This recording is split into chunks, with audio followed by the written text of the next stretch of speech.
Hello, and let's go back to our program now, which is this one in here.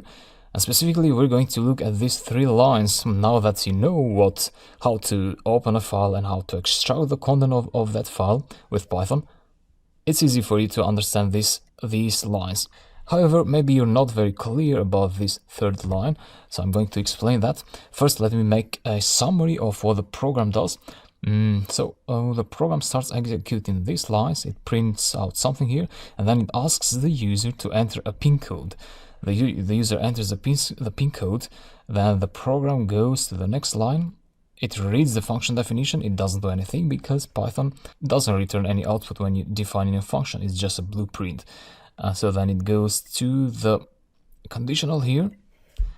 It checks the pin that the user submitted in here. It checks if that pin is in the values of this dictionary. If it is, then the program will ask the user to enter some more input. So to enter a fruit name. The user enters a fruit, let's say apple, and then that apple string is passed to this function.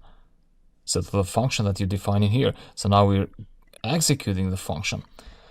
And so apple will be stored in this variable f here, in here, and then we open a file object, which is the file object for the file path sample.txt, and then we read the content of that file. So what are we doing here? Well, I can demonstrate you that by adding here a print function where I want to print out the fruits variable. So print functions are good to use to show intermediate results, to know how your code is going on. And that's what I'm doing in here. I'd also like to add a string like that, so that I know in the terminal what output is what. You'll see that. Okay. Python 3 basics.py 1, 2, 3, 4.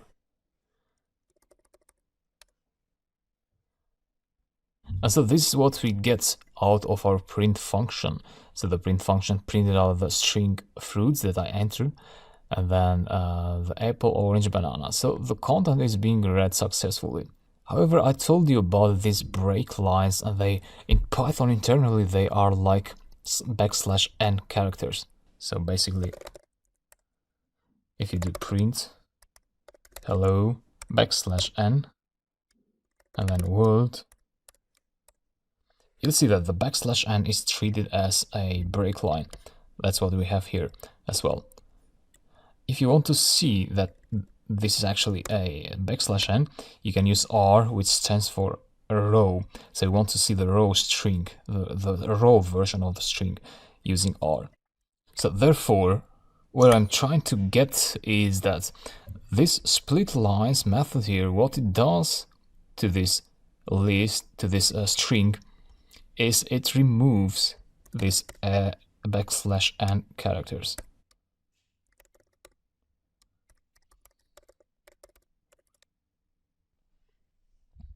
And it actually creates a list object where each of the strings divided by these characters is placed as an item.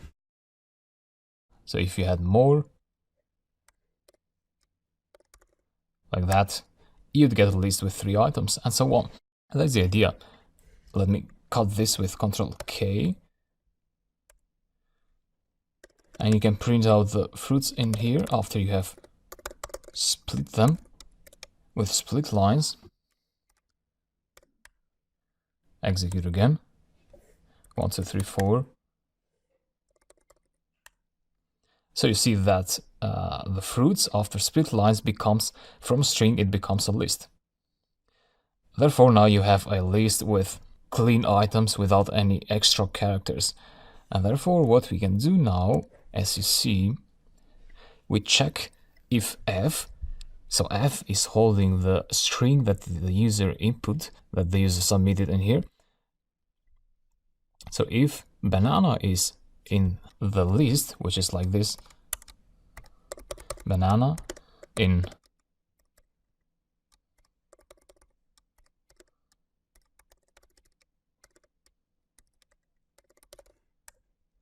so you get true. If banana is there, you get true, so this is evaluated to true, therefore this will be executed. So that fruit is in the list. Otherwise, if banana is not in the list, or if the fruit that the user submitted is not in the list, like melon is not in the list, you get false. Therefore, this is not executed, and the statement, the expression under else, is executed. So that's what the function will return in this case. Yeah, that's the idea. I hope this is clear, and if you have questions, ask them in the Q&A area section, and I'll talk to you later.